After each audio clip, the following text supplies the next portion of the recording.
देश चाहिँ विदेशी शक्तिहरूले पूर्ण रूपले आफ्ना एजेन्डा कार्यान्वयन गर्ने आफ्ना एजेन्टहरूलाई यहाँ ल्याउँछन् सत्ता। ओलीजीको त अब औचित्य नै समाप्त भइसक्यो। तर भन्नुहुन्छ तर ओली म शक्तिशाली छु भनेको भनेको भएको छ। भन्न त पाइयो, उहाँले छोड्ने कुरो पनि गर्नु भएको छैन। भन्न त पाइयो। उहाँले के कुरा गर्नुहुन्छ भने अब मलाई कामै गर्न दिएनन्, अब एकातिर काम गर्न दिएनन् भन्ने, अर्कोतिर यो 3 वर्ष गरेको कामको फेरि त बताउने, फेरि यति 1000 किलोमिटर पिच रोड गरे, अब यस्तो यस्तो चाहिँ काम गरे भनेर पनि भन्ने। फेरि कति नेताहरूले घर बनाए होलान् काठमाडौँ, कतिले पैसा कमाए होलान्, अझ छिटै भएर अब पछि आउनेलाई चाहिँ आम्दानी एउटा सुक्यो त्यो मेलेम्चीको नामबाट।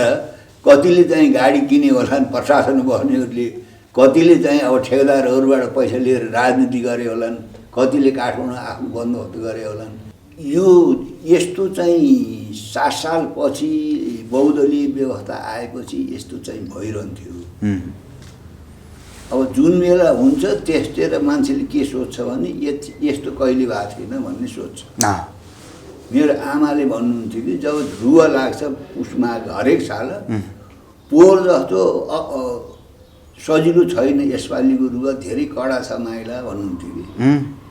अब अघिल्लो चाहिँ सालको रुवा उहाँले बिर्सनु हो, अनि पोहोरको जस्तो सजिलो छैन, यसपालिको रुवा धेरै कडा छ माइला, अप्ठ्यारो छ भन्नुहुन्थ्यो। ठिक त्यस्तै अब हामीले अघिका शासकहरूका बिचमा चल्ने लडाइँ होइन, षड्यन्त्र, गुटबन्दी, झगडा, त्यो सबैलाई चाहिँ हामीले सम्झने हो इतिहास भने। यो त खासै नौलो कुरा लाग्दैन मलाई। तर अहिले त नौलो जस्तो यस्तो नेकपा ऐतिहासिक बनेको किन टुक्रा टुक्रा पार्न खोजे केपी ओलीले, माधव नेपाल किन मिल्दैन? त्यो त तपाईँको चाहिँ नि यहाँ उनीहरू स्वतन्त्र रूपले आफ्नो निर्णय गर्न सक्दैनन् एउटा कुरा।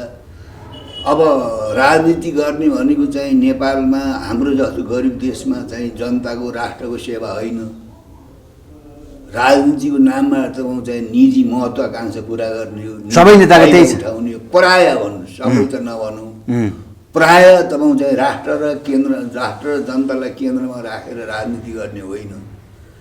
त्यसो हुनाले अब आफ्नो निजी स्वार्थ, निजी महत्त्वाकांक्षा पुरा गर्ने, आफ्ना गुटका मान्छेलाई चाहिँ बनाउने र त्यो सत्ता भयो भने तपाईँ चाहिँ जे पनि गर्न सकिन्छ। त्यसो हुनाले त्यो प्रवृत्ति छँदैछ। हिजो पनि हामीले इतिहासमा हेऱ्यौँ होइन, कोत पर्व हामीले हेऱ्यौँ, भण्डारखाल पर्व पनि हामीले सुनेकै इतिहासमा देखेकै हो।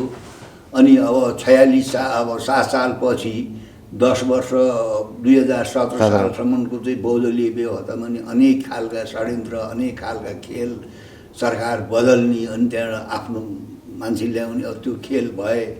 अब त्यसपछि 17 सालमा गएर तपाईँ चाहिँ बहुदलीय व्यवस्था क्र्याप च्याप पारेर राजा महेन्द्रले। अब 30 वर्ष पञ्चभित्र पनि तपाईँ चाहिँ गुटबन्दी, हानथाप, षड्यन्त्र, अविश्वास यी सबै खेल भए। त्यसो हुनाले त्यो त हामीले बिर्सिन्छौँ। अब त्यसपछि अब 46 सालपछि पनि जुन बहुदलीय व्यवस्था आए, अब राजनीतिक पार्टीहरूले आफ्नो पार्टीभित्रको झगडा त्यो समाधान गर्न नसकेपछि त म चाहिँ संसद विघटन गर्ने, अनावश्यक रूपमा चुनावमा चाहिँ देशलाई लैजाने, अर्बौँ रुपियाँ अनावश्यक चाहिँ अब चुनावमा चाहिँ खर्च गर्ने, अब जनप्रतिनिधि ल्याउन हो, नयाँ जनादेश भनेर चाहिँ धाग लाउने। अब त्यो नयाँ जनादेश आए पनि कुनै दुधले नुहाएको राम्रो मान्छे त प्राय आउन्। तर हिजै पनि फेरि जनादेशका लागि तपाईँ पनि सहभागिता हुनुभएको राष्ट्रपतिले बोलाएको सर्वदलीय बैठकमा प्रधानमन्त्री केपी ओलीले फेरि पनि संसद विघटन गर्छु, मैले भनेको कुरा मान्दैन भनेर भन्नुभयो नि, होइन? त्यही हो उहाँको रटान, त उही पहिलेदेखिको रटानै हो। अब उहाँले त संसद चाहिँ विघटन गरेको अदालतले पुनर्स्थापना गर फेरि। अब त्यो चाहिँ त्यो पुनर्स्थापना गरे पनि अब पुनर्स्थापना गरिसकेपछि विघटित संसदलाई चाहिँ विघटन गर्न जसले सिफारिस गरेको त्यो सिफारिसलाई चाहिँ क्यान्सल भएर होइन, आफ्नो चाहिँ अब निर्णयलाई चाहिँ न्यायपालिकाले बदर गरेपछि त होइन, सामान्य संसार प्रचलन के हो भने आफ्नो चाहिँ निर्णयलाई अब न्यायपालिकाले बदर गरेपछि त बाटो खोलिदिने हो नि संसदमा त। त्यही झुन्डिएर बस्नु त होइन नि। त्यस हुनाले हिजो पनि उहाँहरूका कुराहरू चाहिँ त्यस्तै सुनिन्थ्यो। राष्ट्रपतिका अगाडि म संसद फेरि पनि विघटन गर्छु भनिदिनु। त्योभन्दा पनि तपाईँको चाहिँ नि अब चुनावको विकल्प छैन भन्ने कुरा हो। फेरि विघटन गर्छु त भनेको मैले सुनिनँ होइन। त्यो त सङ्केत चाहिँ त्यस्तो आयो। होइन, त्योभन्दा पनि चुनावको विकल्प छैन, संसद पुनर्स्थापना भएपछि संसद चल्न सकेन, यस्ता कुराहरू थियो। तर संसदले अवरोध किन गर्छन् माधव नेपाल प्रचण्डहरूका गुटहरूले भन्ने कुरा उहाँको कुरा प्रधानमन्त्री। त्योभन्दा पनि अब 2 TIको चाहिँ आफ्नो पार्टीको सरकार छँदै संसदको बैठक बोलाएर संसदभित्र चाहिँ त्यसको उठेका विषयहरू सामना नगरेर ओलीजीले नि किन संसद विघटन गर्नुभयो? विघटन गरेको औचित्य उहाँले के कुरा गर्नुहुन्छ भने अब मलाई कामै गर्न दिएनन् भन्नुभयो। अब एकातिर काम गर्न दिएनन् भन्ने, अर्कोतिर यो 3 वर्ष गरेका कामको फेरि त बताउने, फेरि यति 1000 किलोमिटर पिच रोड गरे, अब यस्तो चाहिँ काम गरे भनेर पनि भन्ने फेरि। त्यो त गरिरहनु भएको छ नि त मलाई। होइन, पार्टीले नि दिएन केही गर्न भने त कसरी त्यति लामो पिच रोड बनाउनु हो उहाँले, रेल कसरी ल्याउनु हो, जहाज कसरी ल्याउनु हो, त्यो घरमा चाहिँ तपाईँ चाहिँ ग्यास पाइप कसरी जोडिदिनु भएछ उहाँले। मिलमजीमा पानी त झार्नु हो नि त। होइन, पानी 30 वर्ष हो झरेको। उहाँ भएको बेलामा भयो बेग्ली कुरा। त्यही मेलमजीको नाममा अब कति नेताहरूले घर बनाए होलान् काठमाडौँ, कतिले पैसा कमाए होलान्। अझ छिटै भएर अब पछि आउनेलाई चाहिँ आम्दानी एउटा सुक्यो त्यो मेलमजीको नामबाट। कतिले चाहिँ गाडी किने होलान् प्रशासन बस्नेहरूले, कतिले चाहिँ अब ठेकेदारहरूबाट पैसा लिएर राजनीति गरे होलान्, कतिले काठमाडौँ आफ्नो बन्दोबस्त गरे होलान्। त्यस्तै अब नेपालमा भएका परियोजनाहरूमा अब कति वर्षसम्म ती ठेकेदारहरूलाई चाहिँ समय थपिदिने, 2 वर्षमा कभल गरेको ठेक्कालाई चाहिँ 12 वर्षसम्म पुर्याउने, 12 वर्षसम्म पुरा नभए पनि फेरि समय थपिदिने। अब यो खेती त छँदैछ। त्यसो भएको हुनाले यो राम्रो चाहिँ दृश्य होइन। अब माधव नेपाल केपी ओली मिल्नु पर्ने कुरामा पनि मिल्ने सम्भावना देखिँदैन, आफ्नो तरिकाले अगाडि बढ्नु भएको छ। देश कहाँ पुग्छ त यो हिसाबले? यसले गर्दाखेरि देश चाहिँ विदेशी शक्तिहरूले पूर्ण रूपले आफ्ना एजेन्डा कार्यान्वयन गर्ने आफ्ना एजेन्टहरूलाई यहाँ ल्याउँछन् सत्ता। माधव नेपालले मिल्दा राम्रो होइन अहिले केपी ओलीसँग? राम्रो। किन मिल्न चाहनुहुन्न उहाँहरू? होइन, अब मिल्न चाहने भन्दा पनि अब त्यो संसद विघटन गर्नुभन्दा पहिले पार्टीभित्र जुन झगडा भयो त्यो पार्टीभित्रको झगडामा त सामेल भएर पार्टीभित्रै समाधान गर्न सक्नुपर्छ। यदि नेताले अगुवाले समाधान गर्न सकेन भने त पद्धतिसँग किसिमले समाधान गर्न नसकेपछि त नभएपछि त अब बाटो खुला गर्नुपर्छ। अब उहाँहरूभित्रको नेकपाभित्रको झगडा हुने, संसद चाहिँ त्यसको शिकार हुने, अनि हुँदा खाँदाको संसद भत्काएर विघटन गरेर 2 वर्ष बाँकी नै छ संसदको आयु। संविधानमा व्यवस्थै नभएको कुरालाई चाहिँ नि वास्तै नगरिकन, पार्टीभित्र पनि कुनै राय सल्लाह छलफल नगरिकन संसद विघटन गर्यो। संसद विघटन गरेपछि चाहिँ सर्वोच्चले पनि त्यसै बिउताइदिएको होइन। खुदै सर्वोच्चका चाहिँ पूर्व प्रधान न्यायाधीशहरू, नागरिक समाजहरू। तर सेटिङमा यो भयो भन्छ नि केपी ओली त फेरि। होइन, सेटिङमै भएको होइन, सेटिङमै त्यस्तो सेटिङमा हुन्छ भन्ने उहाँलाई थाहा रहेछ किन विघटन गरेका थियो? फेरि बदनाम भएन विघटन गर्छु भन्दा। उहाँलाई थाहा रहेछ सेटिङमा सबै काम हुन्छ भन्ने। त्यस्तो थाहा भयो उहाँ त संसद विघटन गर्न नपर्ने हो नि। उहाँको सेटिङ बिग्रियो होला, बरु सेटिङमा यसो गर्ला भन्ने थियो होला। अब चाहिँ देशमा चाहिँ नागरिक समाज, विभिन्न राजनीतिक पार्टीहरू, कानुनविदहरू, संविधानविदहरू, मिडियाकर्मीले चाहिँ यो चाहिँ उहाँको सेटिङ भत्काएका हुन् कि आखिर अदालतले तपाईँ चाहिँ नि पुनर्स्थापनाको फैसले गरिदियो। त्यसो हुँदा सेटिङ कताको बिग्रियो अब यो भन्न सकिन्न। त उहाँको सेटिङ हुँदाहुँदै पनि अर्को सेटिङले काम गर्यो होला।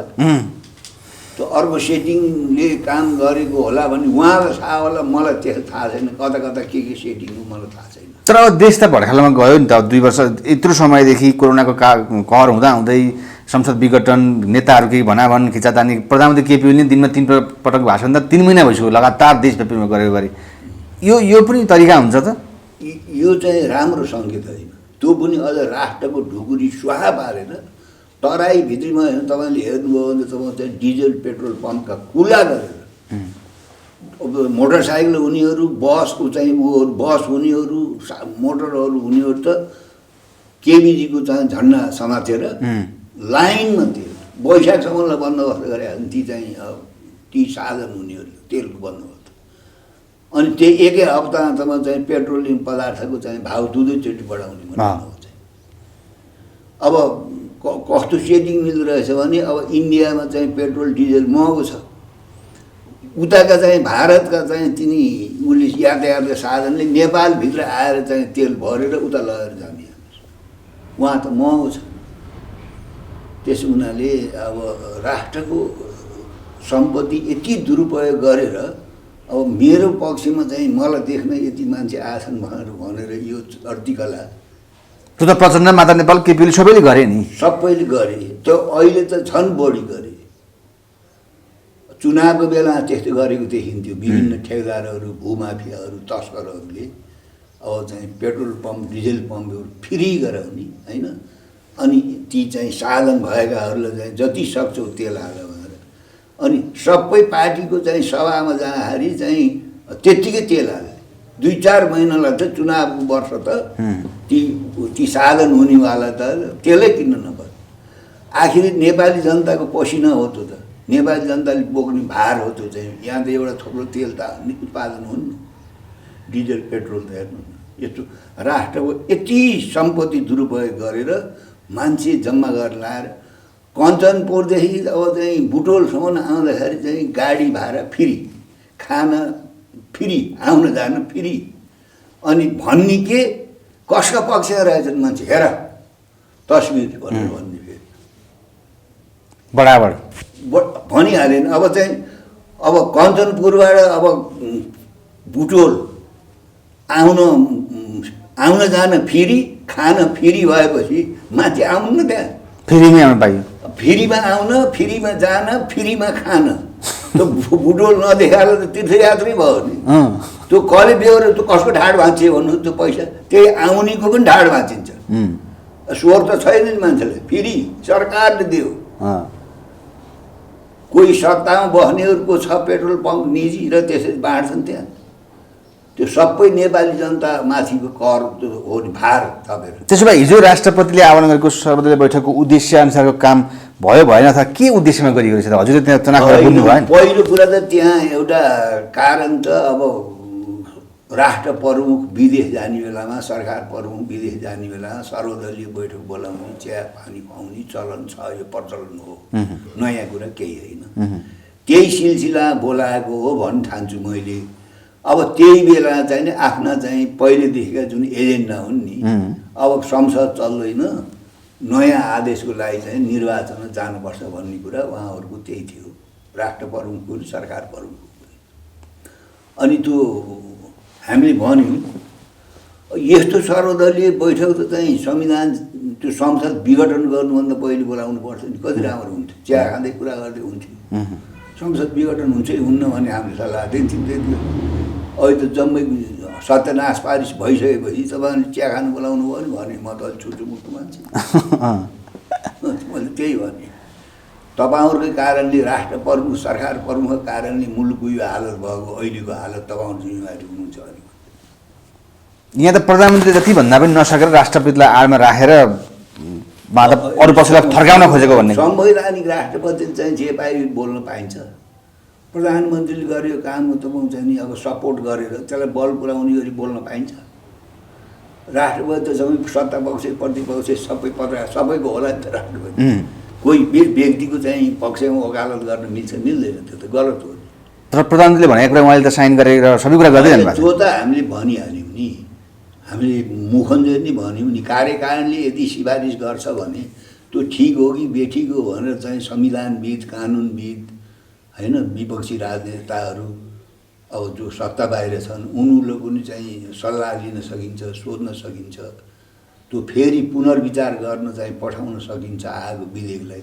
आउने बित्तिकै देन तुरुन्तै अब त्यो सही गर्न त्यसै गर्न मिल्छ कहीँ संसारमा त्यस्तो छ अन्त यहाँ चाहिँ भन्ने कुरा त गरे जस्तै हिजो प्रचण्ड लगायत सबै मान्छे त्यहाँ जाँदाखेरि माधव र झलनाथ चाहिँ गएन भन्ने कुरा एकदम समाचार भयो होइन त्यो त अब एमाले भित्रको अन्तर्विरोध चरम चुलीमा गएको छ नि एउटाले अर्कालाई कारवाही गर्ने अनि त्यो झगडा हो त्यो झगडाको कारणले सायद उहाँहरू जानु भएन त्यही जस्तै अब के हुनु 2 वर्षमा प्रधानमन्त्री केपी ओली नै हुनुपर्छ भन्ने लाग्छ कि हजुरले राजीनामा दिनुहुन्छ भन्ने लाग्छ कि के लाग्छ त अब ओलीजीको त अब औचित्य नै समाप्त भइसक्यो तर भन्नुहुन्छ तर ओली म शक्तिशाली छु भनेको भनै गरिरहनु भएको छ भन्न त पाइयो उहाँले छोड्ने कुरो पनि गर्नु भएको छैन भन्न त पाइयो अब छोड्ने चाहिँ समय आउँछ अब राख्दैन सायद खालि केही आफ्नो वरिपरिका 2-4 जना मान्छे भएर अझै पनि उहाँले आफ्ना आफ्ना मान्छेलाई पदमा नियुक्ति गरिनु भएको छ त्यो असंवैधानिक काम भयो त संसद विघटन गरिसकेपछि अर्को चुनावकै घोषणा गरेपछि त प्रधानमन्त्री काम तलाक भइसकेपछि त दीर्घकालीन असर पर्ने त कुनै नियुक्ति सरुवा बढुवा केही गर्न पाइन्छ तर गरिनु भएको छ उहाँले है त्यो जब नियम नमानेपछि कानुन नमानेपछि परम्परा नमानेपछि पद्धति नमानेपछि त त्यो उल अनि चराको बाटा गुण भन्छन् नि त्यो गलत तरिका हो त्यो त्यस्तो तरिकाले चाहिँ काम चल्दैन दुनियाँले देखिरहेछन् नि काम तलाउ सरकार भइसकेपछि भट्टाभट चाहिँ नयाँ भर्ना गर्न मिल्छ भट्टाभट नयाँ आयोजनाहरूलाई त स्वीकृति दिँदै जानु मिल्छ दीर्घकालीन असर पर्ने चाहिँ योजनाहरूलाई त्यो गर्नै मिल्दैन जसले त म चाहिँ अब परम्परा मान्दैन पद्धति मान्दैन नियम मान्दैन उसको लागि त के कुरा गरेर मुख देखाउनु बेकार प्रधानमन्त्री आफैले यस्तो काम गर्न पाइने रहेछ त पाइँदैन त्यो त कारवाही कसले गर्ने त खै होइन कारवाही त अब इतिहासले गर्छ नि अरू कसैले नगरे व्यवहारले गराउँछ अब पहिलेका शासकहरूले अजम्मरीको बुटी खाएदै गर्थे संसद विघटन गरे हामीलाई छुनी को भन्थे मानव जातिको इतिहासको धेरै शासकहरू गए त त्यस्तो घमण्ड गर्ने उत्पाद गर्ने शक्तिको प्रदर्शन गर्ने अहङ्कार प्रदर्शन गर्ने धेरै शासकहरू त गए त त्यसो जस्तै नेकपा एक हुँदाखेरि प्रचण्ड र ओली हात मिलाएर हामी अब ऐतिहासिक कहिले पनि नछुट्ने भनेका मान्छे अहिले प्रचण्ड एक ठाउँ कहाँ पुगे थाहा छैन अब के हुन्छ यो भविष्य तपाईँले पहिले के भन्नुभएको छ नि यस्तो विषयमा होइन यो त अब उनीहरू मिलेकोमा नै हाम्रो चाहिँ नि स्वागत गरेको थियो उनीहरूले मिलेर चाहिँ चुनाव जितेकैमा हाम्रो स्वागत थियो र 5वटा वर्ष चाहिँ तिमीहरूले चाहिँ शासन गर्नुपर्छ जति नै अस्थिरता अराजकता यस्तो हुनु भएन अस्थिर सरकारलाई विदेशी शक्ति केन्द्रहरूले असाध्य खेलाएर आफ्ना एजेन्डाहरू बोकाउँछ कार्यान्वयन गराउँछ त्यसो हुनाले नेपाली जनताको पनि चाहना हो 5वटा वर्षलाई तपाईँहरूले निर्वाध रूपमा शासन गर्नुहोस् मुलुकलाई चाहिँ सुशासन दिनुहोस् भन्यो सुशासन त दिन सकेनन् उनीहरू आफू भित्रकै चाहिँ झगडा टन्टा कल टुटफुट सबै भयो झगडै गर्नुपर्ने कारण जनताले यसरी दिशेपछि कारण चाहिँ के रहेछ सत्ता हो स्वार्थ हो नि तपाईँले बुझ्नुभयो होइन किन झगडा हुन्छ अहिले नेपालमा त सबभन्दा छोटो बाटो त राजनीतिबाटै हो नि फाइदा उठाउने अब चुनावको खर्च उठाउने अर्को चुनावलाई बन्दोबस्त गर्ने होइन त्यसै उनीहरूले स्वार्थको टक्रार हो नि संसद नै किनबेच हुन्छ अरे होइन किन हुन्न भइहाल्छ कसरी हुन्छ पैसा दिने अनि उसले भनेको काम पैसा दिनेले भनेको कुरा मान्ने हो तपाईँले त्यहाँ भित्र बुझ्नु कति करोडौँ लाखौँमै बिक्री हुन्छ अब त्यो खानीले दिनेले तपाईँ हामीलाई साँझी राखेर कारोबार गर्छन् र भित्र तर कारोबार चाहिँ गर्छन् किन नगर्ने त्यो किनबेच त भइहाल्छ नि सांसदहरू किनबेच त कति भयो भन्नु न 46 सालपछि पञ्चायती कालमा पनि पञ्चहरूले तपाईँ एउटा पञ्चले अर्को पञ्चलाई माएको दाम दिएर किनबेच गरेर आफ्नो क्याम्प बलियो गराउँथ्यो तपाईँ चाहिँ लोकेन्द्र बहादुर चन्द र सूर्यबहादुर बिचको कत्रो टक्कर भयो चाहिँ तपाईँ चाहिँ सूर्यबहादुर बिच्ने बिचमा 2टा ग्रुप थिए ती किनबेच चाहिँ भइरहन्थ्यो त्यहाँ पनि सांसदहरू अविश्वास प्रस्ताव दर्ता पनि हुन्थ्यो पञ्चायत कालमा पनि धेरै कुराहरू हुन्छ नि सत्ताको यो पार्लियामेन्ट्री खेल त यही खेल हो नि जस्तै प्रधानमन्त्रीले अब राजीनामाको कुरामा कि त विश्वासको अल्पमतमा परेका व्यक्ति विश्वासको मत लिन सक्नु पर्यो नभए राजीनामा भन्ने कुरा अब यही कुरा अगाडि बढ्छ अझ राष्ट्रिय जनमोर्चाले पनि के रूपमा लिएको छ अथवा के हुनुपर्छ होइन अब राष्ट्रिय जनमोर्चाको त अब अहिले पनि भर्खर यिनीहरू मिलेर जाने नभए पनि सहकार्य गरेर कार्यगत एकता गरेर पनि अब वामपन्थीहरूकै सरकार बन्नुपर्छ भन्ने नि हाम्रो त अहिले पनि सुझाव किनभने यो अस्थिरता यो अराजकता देखेर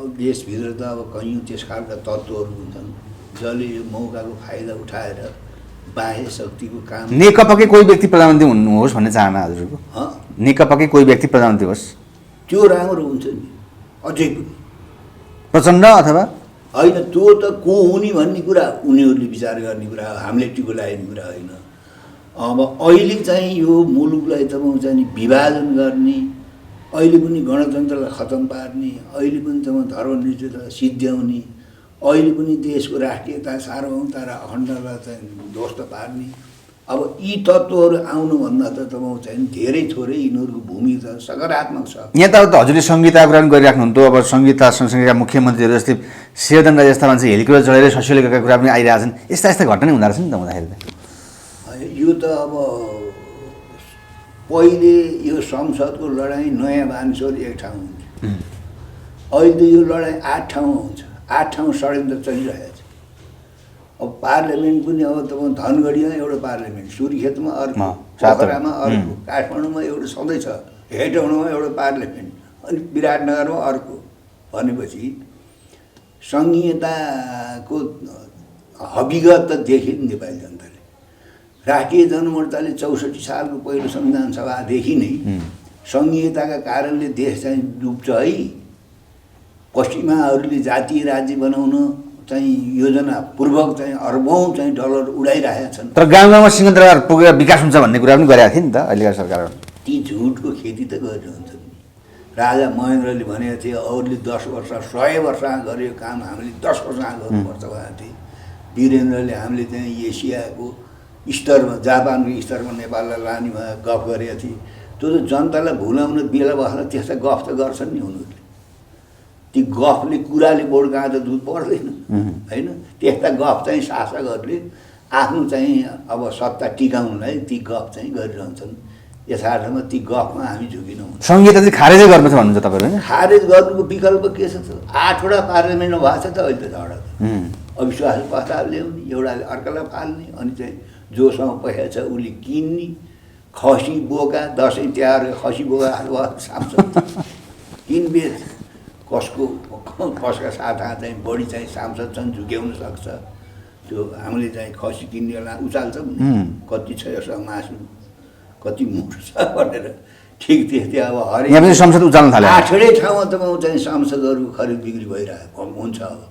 अब तपाईँ चाहिँ ओली पक्षका अब मुख्यमन्त्री भएर यो 3 वर्ष चाहिँ हेलिकप्टर चढेर ससुराल गएकालाई अब त्यही चाहिँ अब अवसर खोजिरहन्छन् उनीहरूले। तर आफ्नो ससुराल जान त पाइन्छ त आफ्नो हिसाबले भन्ने कुरा पनि छ नि। होइन अब आफ्नो पैसा तिरेर 1.5-2 लाख तिरेर गएका हुनुहुन्थ्यो मेरो भन्नु केही छैन।